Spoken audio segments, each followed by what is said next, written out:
Chapter 7 of Discussions. Anatomy jerked awake at the heavy click of the prison trap door opening. She lay still, keeping her breath at the same steady rhythm as the groaning complaints of the old hinges bounced off the cold stones. The day's meal had already been delivered, and her chamber bucket wasn't due to be emptied for another 2 nights at least. Was the Duke finally getting around to her execution? The hoofsteps that climbed out of the tower stairwell were unfamiliar to her. The jingling mail and the grumbling sighs of her usual warden were absent, though she did detect a heaviness to her unexpected visitor's breath. The climb had left him short of breath. He was unlikely to be one of the Duke's rigorously drilled soldiers. Whoever it may be, Anna saw no reason to betray her alertness. She remained as she was, cuddled up on the thin pile of dry straw that had served as her bed for the past week, with her back to the entrance. She had precious little advantage in this hard place, and information was something to be valued. The stallion cleared his throat. Anatomy? His voice was clear in spite of his breathiness, each syllable pronounced with the careful, polite enunciation of an educated central equestrian. He certainly wasn't from Altalusia. Even the urban ponies on the western coast spoke with somewhat of an accent. I imagine you've been rather lonely since the wedding, but I've brought good news, and word from Gava. Anna's pulse quickened, but she didn't allow any reaction from her body. She had watched with her own 2 eyes as her sister's limp form had plummeted out of sight to the ocean below. Had she somehow recovered before impact? Gava had always had a habit of getting herself into more trouble than she could handle, but she also possessed a talent for surviving each ordeal by the tuft of her tail. She mentally chastised herself for her hopeful naivete. What's it matter what a random pony says? You can't know for sure until you see for yourself. The stallion let out an amused hum. She said you might do this. I've been told that it's generally wise to always assume you're awake. I admit, I'm sure I'd be more than convinced otherwise. The distinctive jingling of keys sounded from behind her, followed by a click and the squeal of her cell door opening. Her body remained still, but her mind jumped into action. Most ponies wouldn't be able to react before she was on her hooves and in their face, but she hadn't lived so long by making assumptions based on most ponies. She had met skilled warriors before who enjoyed acting like foppish politicians, and she was drained from the week of confinement and malnutrition. Perhaps instead she could evade him and bolt down the stairwell. The keys jingled again, off to the side, and there was the sound of the adjacent cell being opened. One of the cells with an open window. I suppose I don't need you to talk to me, even if I'd prefer us to develop a cordial working relationship. Gava is waiting for you in what remains of the woods to the northwest. I do hope you'll oblige me a proper introduction next time we meet, but until then, I'll leave you be. The trapdoor shut with a solid thud, and Anna waited for the sound of his hoofsteps to recede before jumping to her hooves. She took the room in with one sweep of her wide amber eyes, confirming that she was alone, and the 2 barred doors had been left open. She wasted no time in entering the adjacent cell and poking her head out of the open window. The chill breeze of the open air sent a shiver of pleasure down her back, but she was focused on scanning the landscape below for danger instead of indulging in the sensation. Laborers milled over the estate, putting the finishing touches on the repairs sustained by the manor. The pits of dirt and jagged abysses that had maimed the land had been replaced with fresh grass and brick soil beds blossoming with flowers, bushes, and young trees. The field beyond the walls wasn't as lucky, still bearing the wounds of Twilight Sparkle's rampage, though the largest of them had been marked out with brightly painted wooden stakes. Anna looked northwest, easily picking out the mostly burnt-out forest in the distance. There were a few soldiers patrolling the grounds or watching from simple wooden posts, all facing outwards, and none of them ever looked up. Anna gave each of her wings an exploratory flap. Sore, but her exercises had kept the damage to a minimum. She took a few steps back, feeling out the ache in her muscles, and galloped headlong for the window.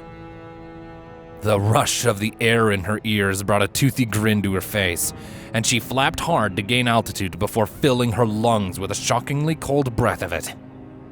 She angled to one side and glanced down at the estate from above. A single pony was crouched on the roof beside a palette of vibrant paints, dutifully filling in the damage done to the battle murals depicted on its surface. With a mocking salute to her old prison, Anna veered towards the forest. The details grew clearer as she approached, revealing the hollowed-out husks of dead trees and the green of fresh growth rushing into the gaps left by the fire. Her heart soared at the sight of Gava waiting patiently atop the tallest remaining branches, and she angled lower, picking up speed.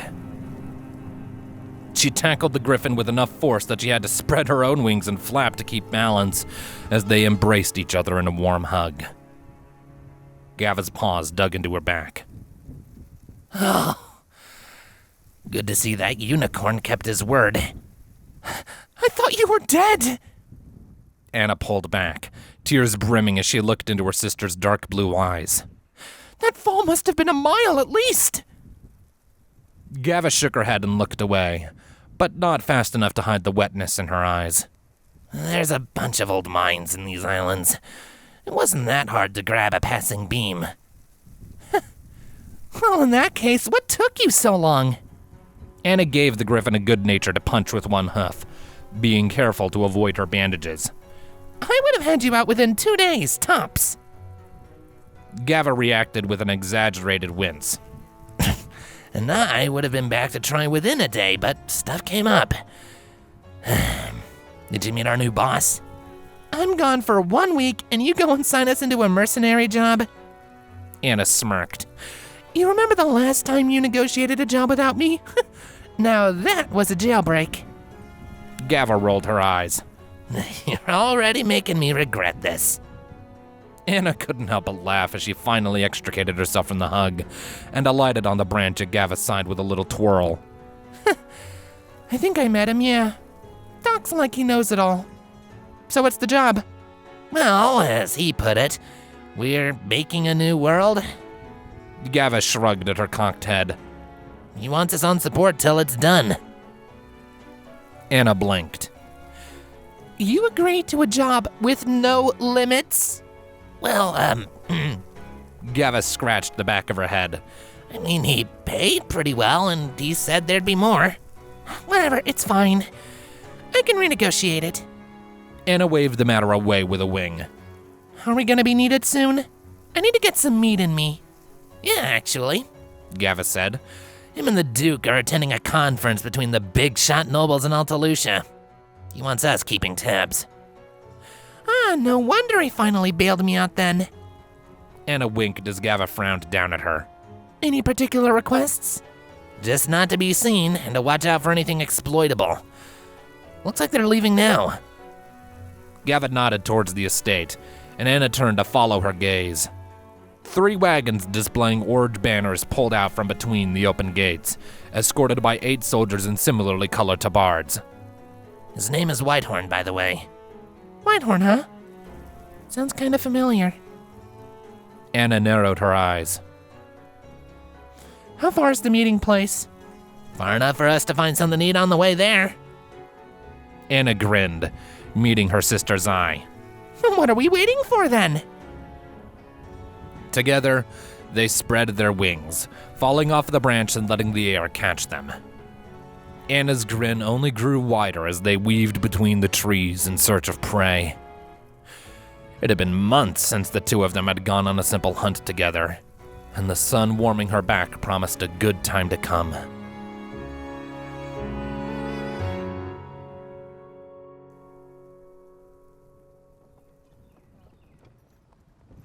It was a bumpy ride to the conference, though not a quiet one. It never was when Pinkie Pie came along, and the bouncy mare had kept up a steady stream of conversation for the whole journey, pestering poor Pontius with questions about every village they passed and every landmark they saw. He had been enthusiastic in answering her at first, but his resolve was flagging under the endless onslaught. Every now and then he would glance towards Rarity with a desperate, pleading look, and she would grant him a small smile and say a few words, but her mind was elsewhere. The meeting was to take place at King's Fall Field, an open, grassy stretch between two forested hills in central Altalusia, and nearly every noble outside the western city was to be there. Tensions were high after the calamity preceding Twilight's departure from the island, and the nobles were keen to pin the blame on someone. "Don't be surprised if it comes to open war," Whitehorn had warned her. "The Altalusians have never been overly fond of peace, and after years of calm, no doubt some of them will be eager to take advantage." Rarity winced as the wagon passed over a rough-shod wooden bridge spanning a ragged tear in the land. They had needed to use two others before it, sometimes backtracking to do so, and there were more signs of damage besides. She saw windmills laying in pieces on the ground, and shattered homes surrounded by sweating families rushing to repair them. In one instance, they had passed an entire village burned to the ground. A lantern had been shaken from its place, Pontius had said, and the wood and thatch homes were little more than tinder. No deaths, thankfully, but the villagers had been unable to put the blaze out in time to save their livelihoods. "Oh, I think we're here!" Pinky exclaimed. She leaned her head out the window, mane bouncing in the open air, leaving Pontius to lean back with a sigh of relief.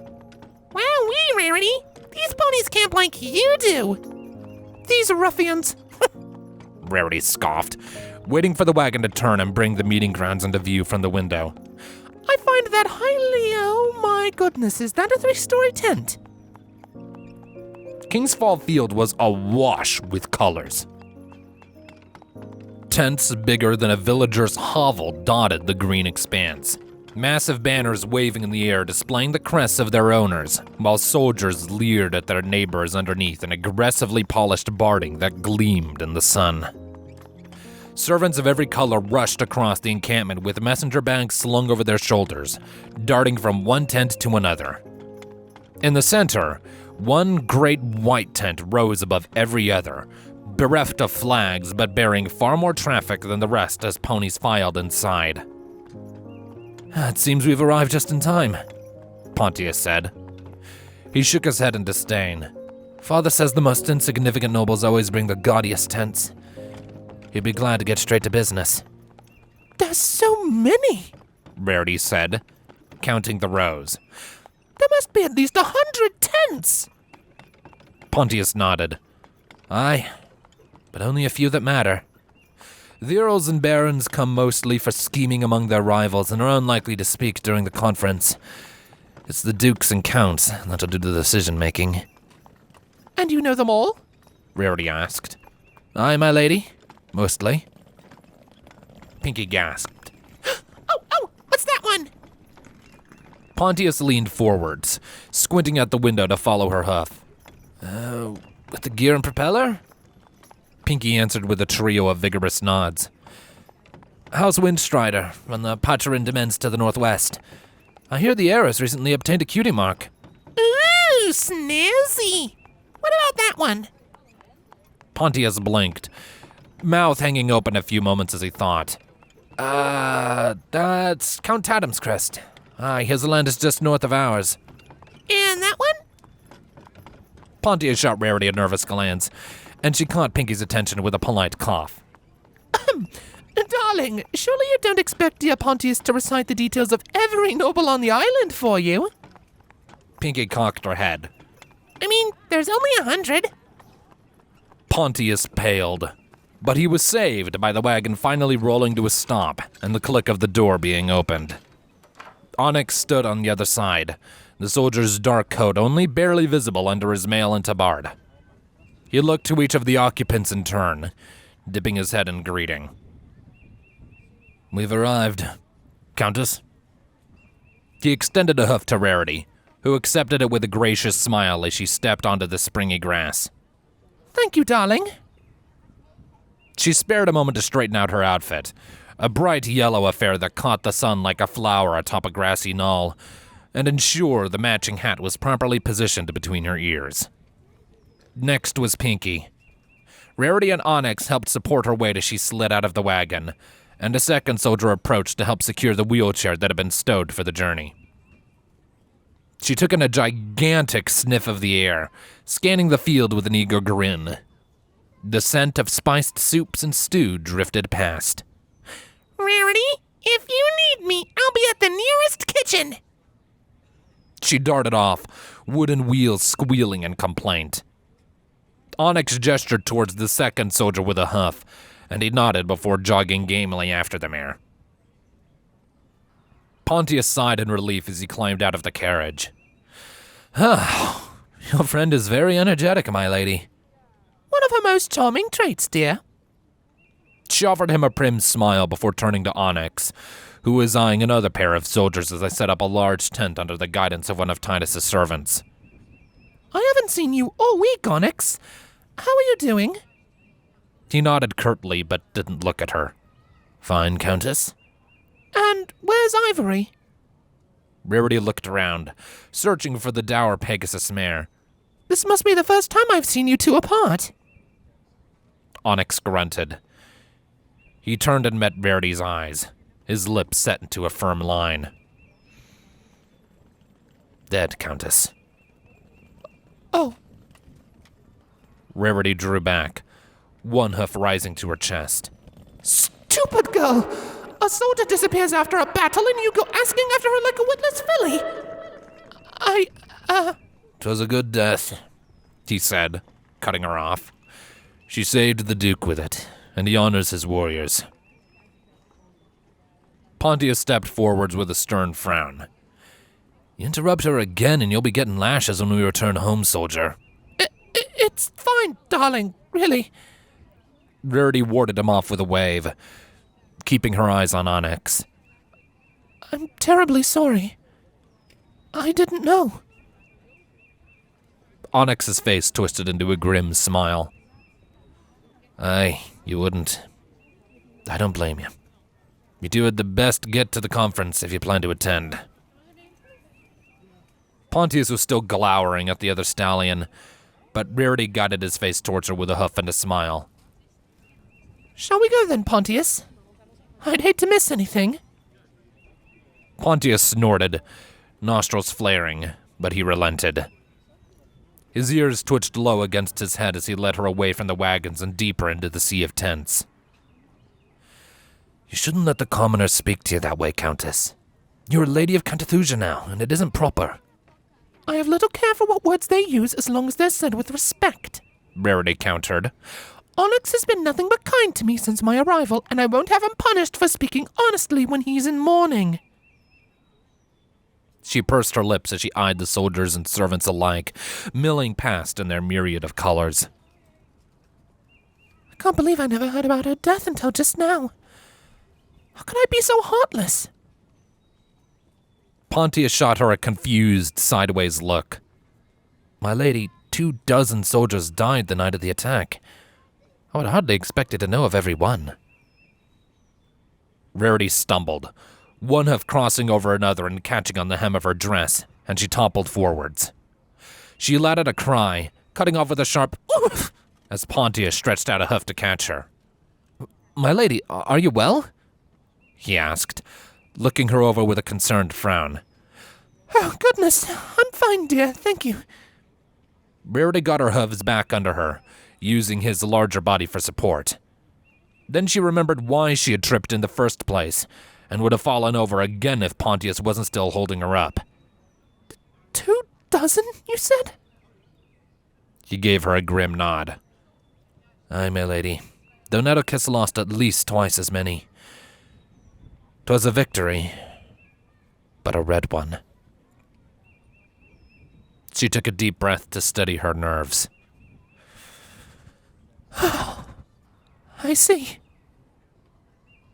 You're shaking. Pontius glared at the few ponies that had stopped to watch, sending them on their way. Would you like to head back? No, thank you. Rarity shook her head as she gently pushed him away and adjusted her mane with a huff. Your concern is admirable, Pontius, but we really should keep going. I'd hate to miss anything. Aye, my lady. He dipped his head, gaze lingering on her for just a moment before he turned away. Rarity followed him, wearing a mask of carefully measured politeness, her eyes taking in the campsite without seeing. 24 dead, including a pony that she had counted among one of her friends, and she hadn't even noticed. Had she not spent hours in the hectic dining hall of Titus's manor tending to injured soldiers? It had all become such a blur, and she found that she couldn't even remember if any of the wounded she and Fluttershy had attended had died in their care. She only remembered the tearing of fabric, the stench of blood, the heat of the fires, and Fluttershy's soft, kind voice guiding her through it all. Her lip trembled as she realized she couldn't even remember any of their faces. She should have noticed the change in the guards.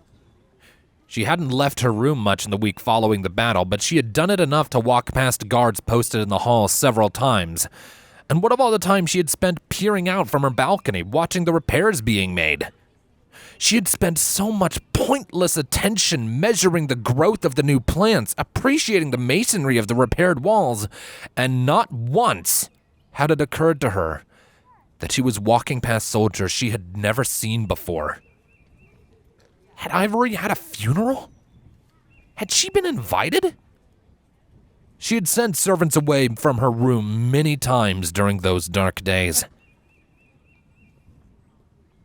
Despite her brooding, snippets of conversation came to her attention as they weaved between tents, almost all of it carrying the heat of argument. She heard ponies fighting over taxes, conscription, and scandal. A pair of nobles reared up across from each other, armored forelegs jabbing out as they danced around an open clearing surrounded by solemn onlookers, spewing insults about each other's parentage and honor. Everywhere she looked, Baronlanders were arguing, and not one of them mentioned Nettlekiss. She looked to Pontius. Isn't this meeting supposed to be about the attack on your father's estate? It seems as if they're discussing everything but. Meetings such as this do not happen often, my lady, he said. Disputes between neighboring lords and ladies often pile up before it's worth taking the trip to resolve them. But as long as we're here, one pony can confront many others without even leaving camp. Nettlekiss is just one great issue among many smaller ones. Rarity nodded, her ears twitching at a barrage of expletives booming from a nearby tent. I see. Not a minute later, she and Pontius were standing in front of the great white 3-story tent she had seen earlier at the center of camp. A servant pulled the flap open with a flourish, and Pontius gave him a small nod before beckoning her inside. Presenting Sir Pontius and Lady Rarity, hailing from the Duchy of Altalusia. Rarity's eyes widened as she stepped into the shade of the tent. Lush carpeting had been rolled out over the hard earth, and a long wooden table stretched down the middle, laden with steaming plates of colorful foods and flanked by a dozen seating cushions. Every seat was taken, and the nobles in them were all shouting over each other in an attempt to be heard. That Nettlekiss has gone too far! I lost the whole village to her! Seized my mill during the chaos! Wooden scaffolding had been erected to the sides, providing a raised surface accessible by stairway from which to watch the proceedings. And already there was a crowd of ponies all dressed in vibrant livery with prominently displayed crests on their flanks. They filled the space above and below the raised platform, snacking from trays carried to the ranks by smiling servants and reclining on wide cushions. They stood in quiet, whispering amongst themselves.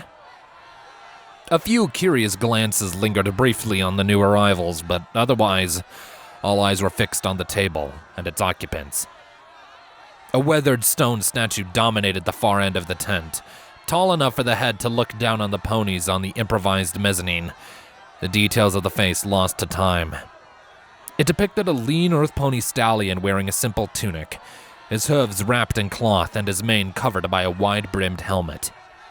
He was crouched in front of a large bow that stood before him, the lower limb secured in the ground with a sharp spike.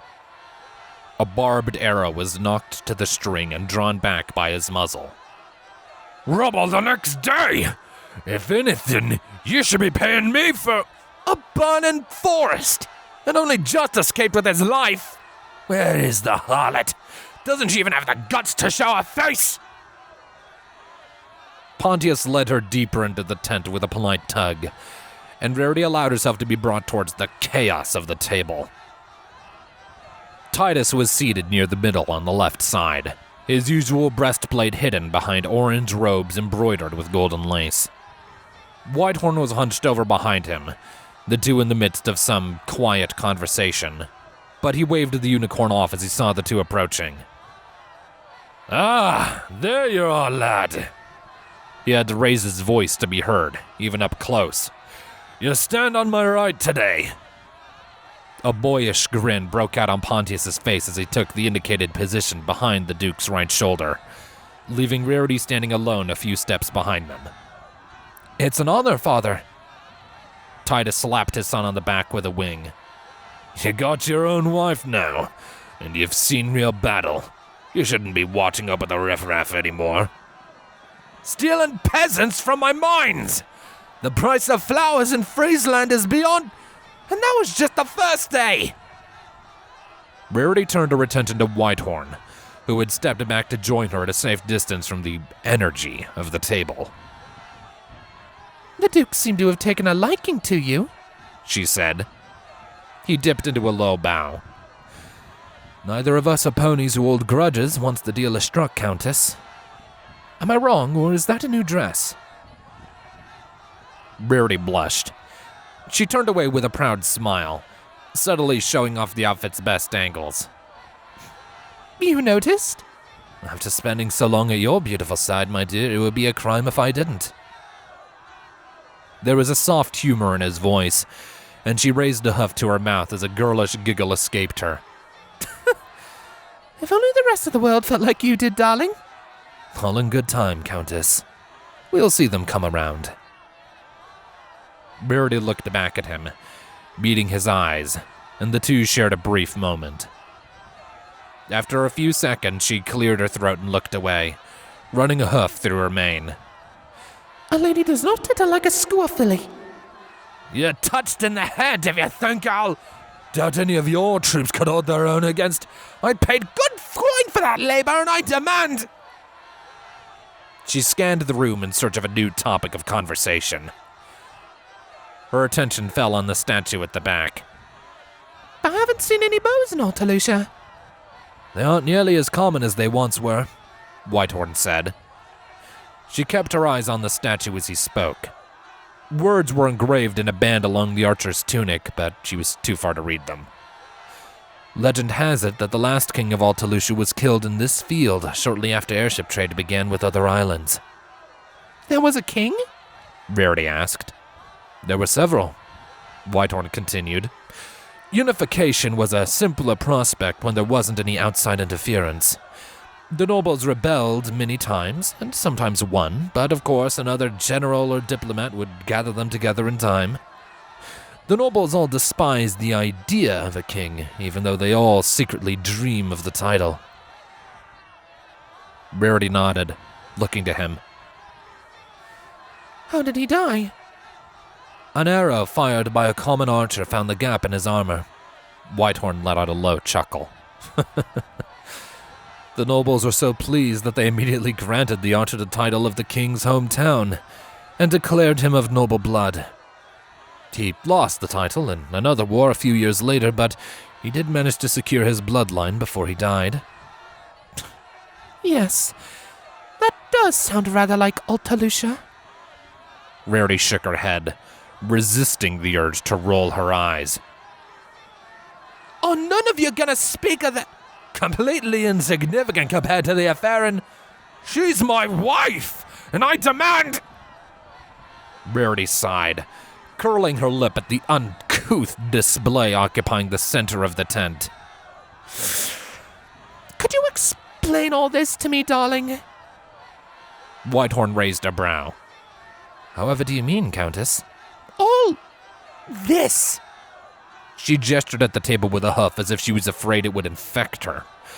I'm trying to understand what I'm seeing, but it just looks like a rabble of argumentative fools. Ah, yes. Well, on a surface level, that's more or less an accurate description. He chuckled under his breath. But yes, let's see here. He let out a thoughtful hum as he scratched at his chin. First is Duke Titus. You know him, of course, most powerful noble in the countryside and leads to much of the eastern coast of Altalusia. Directly opposed and balanced against Duchess Nettlekiss. Absent, obviously, and the city of Friesland on the west coast. The city is involved? Rarity asked. Whitehorn raised a hoof, nodding. Certainly, but we'll come back to it. Next, we have Countess Silky. He pointed towards a well-groomed mare, wearing a yellow tunic emblazoned with a bright red rooster on the front, gesturing angrily at her neighbor. Independent and with several members of her house living in the city. Her lands border its territory as well, and she sends much trade through its ports. She tries not to upset the Freelanders too much, but she's still a country baron through and through. A country baron, you say? Rarity echoed. By which I mean she still hates Friesland and would be done with it at the first opportunity, but again, we'll come back to that. He added, seeing the question in her eyes. That bearded stallion she's arguing with is Count Dane, also independent and known to be averse to risk. He's been having some trouble securing his bloodline and has a reputation for neutrality during conflicts. Rarity nodded, but saved her questions. She grimaced at the bedraggled beard drooping from Count Dane's muzzle and the weathered old cape hanging over his shoulder. An image of a dog under a bridge was stitched into the fabric, the colors long since faded. Over there, we have Count Armet. Honorable, trustworthy, and also independent. He has several skilled foreign crafts ponies that he contracts to live on his land, and enough muskets to equip his levies with them. He rarely gets involved in scandal. By Rarity's eye, Count Armet was the best-dressed pony at the table. He wore his mane in a long braid, and the design of a helmet in front of a field of trees was embroidered into the shoulders of his coat. He and Titus were the only nobles sitting in silence. The rest are vassals of one or the other, or otherwise not worthy of an introduction. Now, about the city. Whitehorn paused, waiting for a particularly loud outburst from the table to pass. Friesland holds the ports and controls trade, and is allied with Nettlekiss and her grain farms and her armies. They've been an irremovable thorn in the Baron's sides for decades now, thus the hostility. But now Nettlekiss is weak. Rarity's eyes widened. If the barons unite, then they could have the whole island. Whitehorn grinned. Right you are, Countess. And that means every noble with soldiers to supply has some sway. So they're all just bickering to make sure they get as much as they can from the opportunity. Rarity shook her head in disdain. Of course they are. Titus looked back, beckoning at Whitehorn. The unicorn leaned into Rarity's ear. I'm afraid I'm needed, Countess. I doubt it will make any difference, but you should know that the nobles will not play nicely if you choose to speak up. He stepped up to the Duke's left shoulder, leaving Rarity on her own among the loose collection of less distinguished ponies that formed a circle around the table. She frowned at the implied message from Titus. Now Titus stood from his seat. Some of the nobles shied back at the sight, but others pressed on. Should she be stripped of her lands? We'll have her hanged! I demand a beheading! Quiet! The tent stilled, silent, but for the flapping of the fabric as Titus projected his deep voice over the assembled ponies. I did not call this conference to hear you lot bicker over who is the most affected and declare your punishments of choice, Titus growled. I'd rather not have to spend even more time dealing with fools. Is it true that she attacked you during your lad's wedding, Titus? Countess Silky asked. She dipped her head at Pontius with a small smile. Congratulations to you, by the way. Aye, Silky, it's true, Titus said. Pontius returned to the smile with a nod of his own. Count Dane turned to her, his voice nearly as rough as his beard. You would have known as much if you'd attended your invitation, Countess. I had my own business to attend, Count Dane, Silky countered. The Duke knows I bear no ill will towards him. Titus stomped a hoof, cutting off Count Dane's response. We're here to speak of Nettlekiss, and by the waves, you can wait till that's settled to indulge your own rivalries. He stared them down, receiving a nod from each in turn before continuing. Nettlekiss hired a griffin mercenary to attack me during my lad's wedding, and unleashed her pet weird on all our lands. I think we can all agree that she needs to be punished. Rarity blinked. Pet weird? Was Titus claiming that Twilight had been intentionally unleashed by Nettlekiss? Like some wild animal she dug up from the ocean? Aye! The word came at once from each of the 11 other nobles, reinforced by firm nods, stomped hooves, and raised mugs. For the first time Rarity had seen, Count Armit spoke up. The witch's retinue took great losses at the battle. She'll be raising her levies. Expect an attack. Aye, Count Armit. Titus gave a firm nod. I'm willing to send half of my own retinue on the march. With support from each of you, we could easily storm Castle Urtica. But we must act now before she has time to prepare. A round of mutters traveled around the table, and a few of the standing advisors leaned in to whisper into their liege's ears. Count Dane was the first to speak clearly. What can mere soldiers do against the monster that Nettlekiss controls? I'll not send ponies to die against that thing.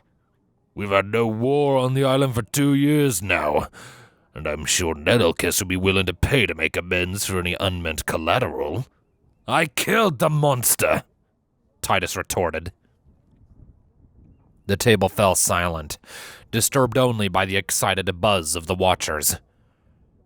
Rarity found herself glowering at the back of Titus's head, ears twitching as the ponies behind her gossiped about whether or not one of her best friends was truly dead. Oh, how she wished to round on them all and shame them. To tell them that Twilight Sparkle was not a monster, was never a monster, and not one of them deserved to speak of her that way. After a few seconds, Count Dane leaned forwards. Do you have a body? Are you calling me a liar? I'm saying that you can't be sure, and that ain't good enough for me. With a start, Rarity noticed that Titus was physically growling, the low rumble just barely audible from where she stood. Whitehorn leaned down and said a few words under his breath. Titus snorted, calming himself. You can split her lands among you. As long as she's taken care of, I won't make any claims. Countess Silky hummed thoughtfully. You make a tempting offer, Duke Titus. What's to ensure our own lands don't fall to the vultures while we're away? Honor, Count Armit said. We're all honorable lords and ladies, and we would not stoop so low as to strike another in the back while they're dealing with a clear threat to the whole island. He scanned the table, straightening up. Or would any of you prove me wrong? Nods and appreciative murmurs passed over the table. Rarity frowned as she inspected the nobles, seeing a mixture of pride, greed, and vindictive anger reflected in their eyes. A chill ran down her spine as she understood what was happening. So we are agreed then? Titus asked. He raised his mug, causing the brew inside to slosh over the edge and drip down the side. It will be a brief campaign, and by the end of it you'll be all richer in lands and poorer in nuisances. They're talking about war. Rarity let out a soft gasp as the seated nobles all shared nods amongst themselves. She thought of Ivory and of Onyx's grim expression when he told her of the mayor's death. 24 soldiers had died in the surprise attack on the Duke's estate, plus who knew how many on the invader side or innocent civilians caught in the middle. How many more would die if the rest of the island mobilized to destroy Nettlekiss? Rarity didn't know much of the Duchess, but from what she had heard, it would not be beyond the mayor to draft every villager in her lands and put them between her and the attacking force. Some pony had to say something. Her eyes darted to Whitehorn, but he stood silent. Why isn't he saying anything? One at a time, the other nobles raised their mugs with calls of "Aye!" Rarity opened her mouth, but the words caught in her throat. She had crossed one noble before, and it had cost her hoof in marriage. What would happen if she opposed a dozen all at once? How would Titus react if she countermanded him in front of everyone else? She raised a hoof to step forwards. To her shock, the voice that spoke up wasn't hers. "Friesland will not allow it!" All eyes turned towards the front of the tent. A stallion stepped forward with a stern glare, his eyes shadowed by the tricorn on his head. Nettle leaf designs were embroidered onto the shoulders of his long gray cloak. Titus slammed his mug down onto the table. What business is this of Friesland's? You lot ought to stay out of the Baron's affairs. Governor Rhea has extended the city's protection to Duchess Nettlekiss, the stallion said. She has already sent troops with rifles to Castle Urtica, and if you march against the Duchess, you will be cut off from our ports. Angry jeers rose up from the nobles, backed up by bitter murmurs from the watching crowd. Rarity watched as Titus very deliberately stood out of his seat, rising to his full height and bringing the tent to silence. You best stand down, city dog, he snarled. Nettlekiss has gone too far, and if you stand by her, then you'll be ready to fall with her as well. Rarity could see the other nobles calculating, looking to their advisors and exchanging quick words.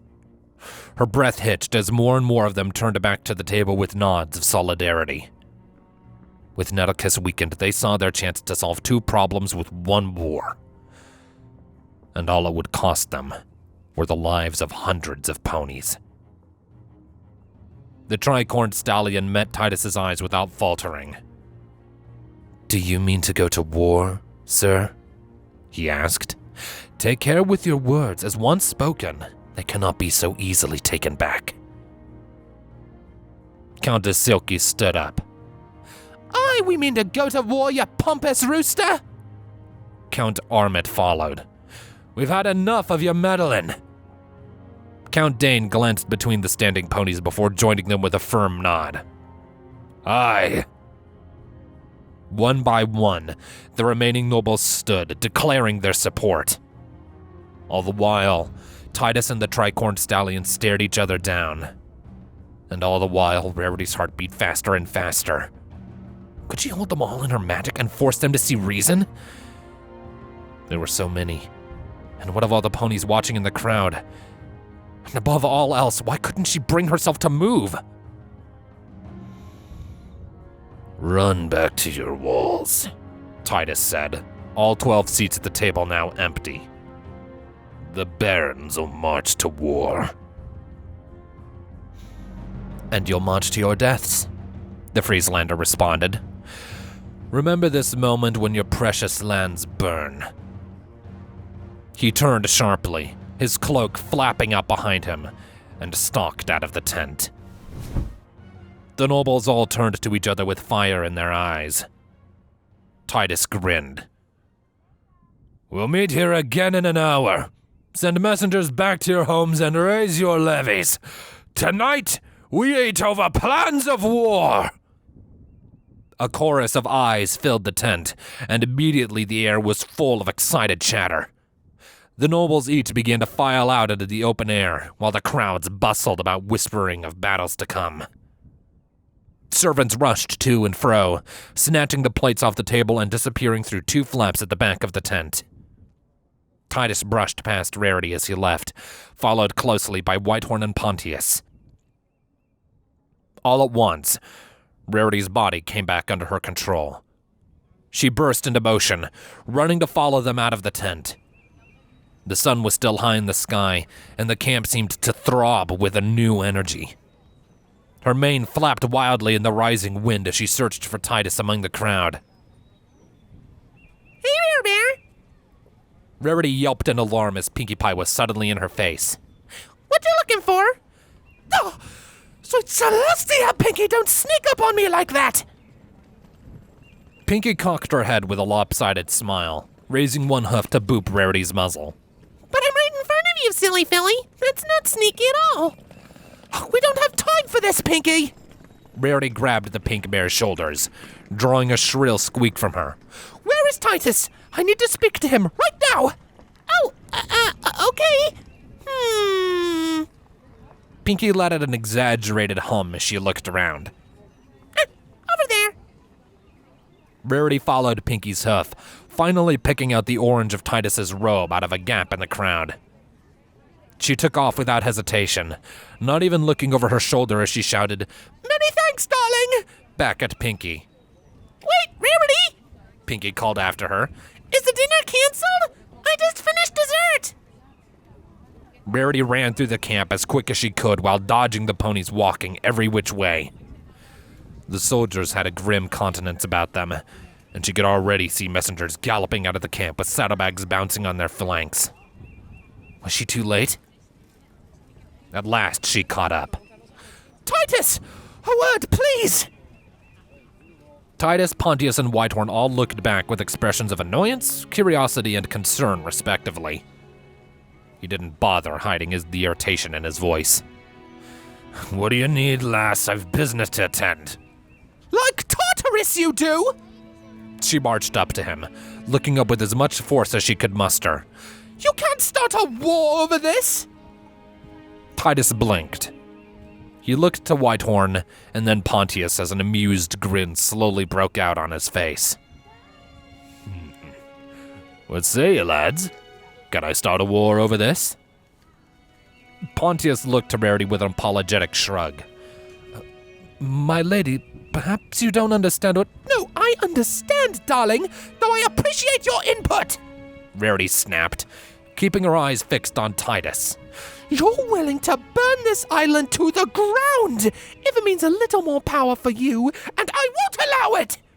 Nay, you won't allow it? Titus echoed, his eyes wide with false surprise. What are you gonna do to stop me? Rarity's horn sparked to life as the anger welled up inside her. Why hadn't she said anything sooner? She had just stood there and watched. Whitehorn stepped in between them. Countess. Don't you countess me, you scoundrel! Rarity rounded on the other unicorn. Why are you letting this happen? I thought you wanted to help ponies, and now you're ready to send them to war? He raised his forehooves in surrender. Rarity, please, let me speak before you try to take my eye out. She clenched her jaw, nostrils flaring as she spat the words out. Go on, then. We need this island unified if we're to see success at Parliament, Whitehorn said, speaking cautiously. Friesland is unlikely to allow a delegation to depart that doesn't favor them, and they certainly won't listen to diplomacy. He sighed, placing a hoof on her shoulder. War is a terrible thing, yes. But it's what must be done. She slapped his hoof away, jabbing her own into the soft fabric of his vest. You haven't even tried diplomacy! Titus let out an exasperated sigh. It's too late, you daft mare. Friesland and Nettlekiss have had this reckoning coming for longer than you know, and nothing is gonna stop it now. Why not? Rarity demanded, turning on him. Let me do it. Pinky and I will go to Friesland and we'll get them to see reason since you clearly won't. There's no need for any more bloodshed. Titus laughed in her face. Aye, and you'll accomplish what no noble has in a century then? The light of Rarity's horn died down as she pushed her anger down into a cold ball of determination. I think you'll find that I'm not like any other noble, darling. The two of them stared each other down.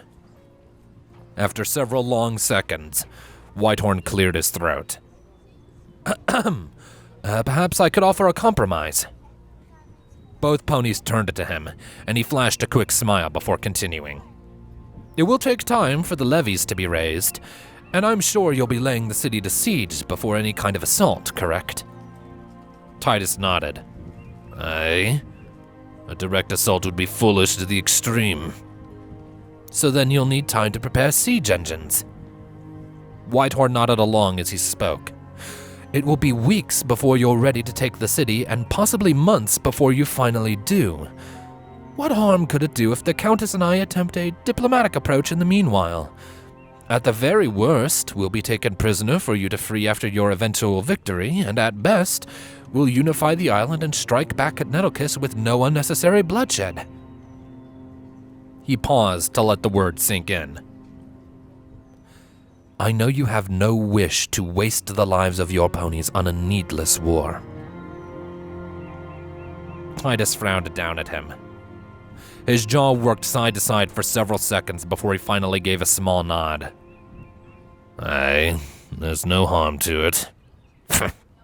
He snorted, his frown turning to a small grin. You're not much good in a war either way, so I'll not stop you if you seek your own means of victory. He leaned in, lowering his voice to a stern growl. But don't you tell anyone outside the city I agreed to this. I'll not be seen looking weak for one mare's foolishness. Whitehorn dipped his head. You're quite gracious, my lord. He looked sideways at Rarity. Rarity pursed her lips, brow furrowing, but eventually let out a sigh. I suppose it's the best chance I'll have. Fine then. Just be ready to put your weapons down when the time comes. You have my word, lass. Titus turned to leave. I shall accompany them. He paused. Slowly, he looked back over his shoulder at Pontius, who was standing resolutely at Rarity's side. You what?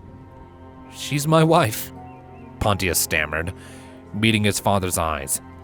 She'll need someone with martial skill to protect her within the walls. Titus sighed, turning back to face his son. Lad, it's your first real war. You should be marching with troops of your own and standing by me at the war table, not prancing around Friesland searching for peace. Pontius gulped, but remained steadfast. She's my wife, father. I won't leave her unguarded. I could assign her a guard, Titus offered, and the Friesland troops won't harm her when they know they can ransom her off. Pontius just stood there in silence. Rarity laid a hoof on his shoulder. That's quite sweet of you, Pontius, but I can take care of myself. And I'll have Pinky and Whitehorn with me. His eyes darted briefly in her direction before turning back to his father. It's the right thing to do. Fine. Titus turned away with a flick of his tail, his wings shuffling with annoyance. You're a stallion, I suppose. Do what you will, lad. But I best not hear you let yourself be beaten by soft Frieslanders. The Duke stalked away at a brisk trot, leaving the three ponies alone in the crowd. Rarity's heart was still pounding in her chest as she exchanged looks with each of her two companions. I'll need to make some arrangements, Whitehorn said, turning away. Meet me at our wagons once you're both prepared. Rarity watched him go before turning to Pontius, who had gone pale in the face. She couldn't help but smile when she noticed that he was shivering. That was very brave of you, darling. I appreciate it. Hi, my lady. Whoa! Rarity's heart skipped a beat as Pinky shrieked into her ear. Pontisnick, are you okay? You look like you've seen a ghost. Rarity sighed, turning to Pinky with an exhausted smile. I'm afraid we won't be making dessert, Pinky. She said. At least not until we stop this war.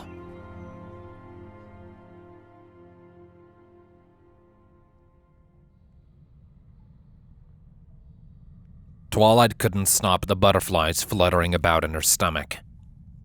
She had suffered them ever since waking up that day, and she was beginning to fantasize about pulling them out with magic and eating them whole. Oh, how vicious. Midnight mused beside her. I like that. She bit her lip, scanning the ruins again. She could only see a single pair of changelings, the two bug-eyed creatures watching the odd procession pass through the cratered street beneath them in silence. Star Trails was in the lead, followed by Sea Saber and Flintlock on either side. Rainbow Dash and Applejack were walking just slightly ahead of Twilight, close enough for them to feel the comforting warmth of their bodies, but far ahead enough that they didn't disturb Spike, who was following dutifully behind. They had their helmets back on, and Twilight's newly acquired night vision had allowed her to take in every detail of their dive suits during the walk to the edge of Canterlot. Her eyes lingered on the stains of changeling blood that painted drooping shapes down their sides. The lack of color in her sight made Applejack's suit almost look like the bloodstains were an intentional paint job, like the camouflage pattern she had sometimes seen on the outfits of bird watchers and forest rangers that sometimes passed through Ponyville. No such illusion was possible with rainbows. The brash Pegasus had painted her armor with lightning bolts and racing stripes, and the blood splattered over her designs obviously did not belong. Applejack glanced back at her. You're sure you don't want to travel with us, Twi? Her voice was dulled by the bulk of her helmet. You can get mighty lonely on the open road all by yourself. Twilight offered up a false smile. I'll be fine, AJ. Thank you. I wish I could be lonely. No, you don't. Midnight whispered into her ear. Twilight didn't waste energy on arguing the point. You could at least let us take the elements, Rainbow said. She kept her voice low, though it was unlikely that the salvage ponies would hear her from how far away they were. It doesn't feel right leaving them behind. They'll be safer here with Spike, Twilight said. Spike let out a low rumble at the sound of his name, and a pang of anxiety stabbed into her heart. And we can't use them anyway. Yeah, I guess. Rainbow sighed.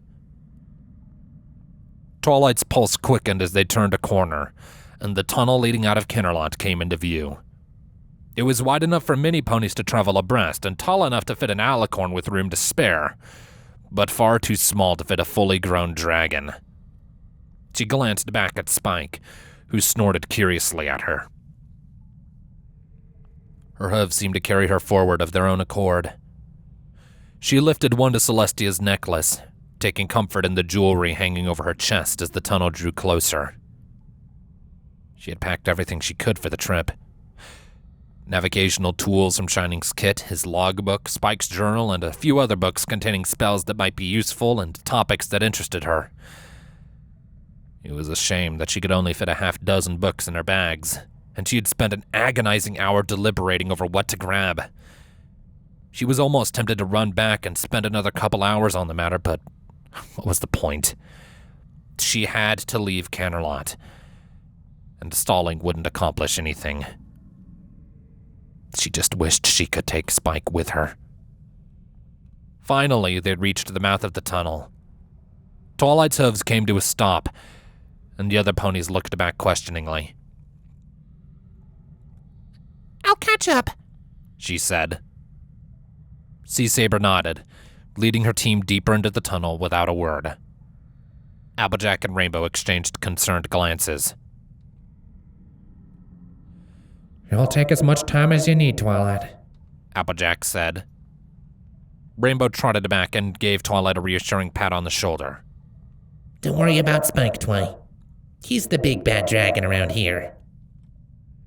Twilight huffed out a short laugh, and by the time the other two mares were beginning to disappear behind the curve of the tunnel, that laugh had turned into a sob. She turned around to face Spike, who was hunched low to the ground, his massive head just barely fitting into the mouth of the cave behind her. He was just lying there, watching her with those glittering green eyes. And she could barely form a word.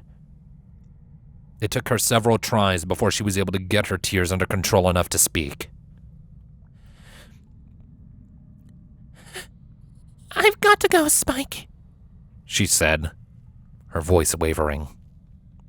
He snorted at her, twin gouts of green flame flaring from his nostrils. You take care of the elements for me. Oh, okay? He cocked his head, the scales on the top and bottom of his head scraping against the stone. I'm sorry, Twilight whispered. She raised a hoof and scratched at the tip of his muzzle, and he squeezed his head a little closer to her with a low hum that echoed around the cave like thunder. You know you're my #1 assistant, right? He shuffled his wings behind him, the ensuing gust tossing her mane into her face, and she choked out a tearful laugh. She reared up and did her best to wrap her forelegs around his muzzle, reaching her hooves around his twisted fangs. I love you, Spike. Her voice was hoarse, and it cracked mid-word. I'll come back for you. You've done good. Okay? She lay there against him for perhaps a minute, feeling the vibrations of his content humming. He had so many scars. She rubbed a hoof over the hard ridges, trying to connect the marks left by the life he had lived without her to the stories from his journal. Midnight draped a hoof over her shoulder, the chill contrasting sharply with the heat of Spike's scales. He is alive, little flower. And he will be alive when we return. Twilight sniffled. How can we know? He's survived this long. It paused, and she could feel its hesitation. Perhaps he could have even beaten us, if he was of one mind. Spike huffed, and Twilight imagined him laughing at the confession. She smirked, looking up as Midnight looked away with a curl of its lip. Are you trying to comfort me? I'm trying to get us moving. Midnight shot back. That's okay. Twilight teased. It worked. With one last shuddering sigh, she tore herself away. Spike's humming stopped as she stepped deeper into the tunnel. Goodbye, Spike. Twilight said. Be safe. She heard him snort behind her, his scales scraping against the stone as he tried to push himself after her. She kept her eyes forward, focusing on Midnight waiting patiently ahead, because she knew that if she had looked back, she would never leave Canterlot again. We shall return, dragon, it said, and then it too turned to walk by Twilight's side. Spike growled. His claws scraped against the rock, and his wings beat vainly against the air. Twilight sped up her pace as more thick tears began to fall. The growling turned into a keening whine, and her heart broke. Twilight's horn glowed as she cast a bubble of silence over herself, and she wept as she galloped away from the oldest, most loyal friend she had ever had.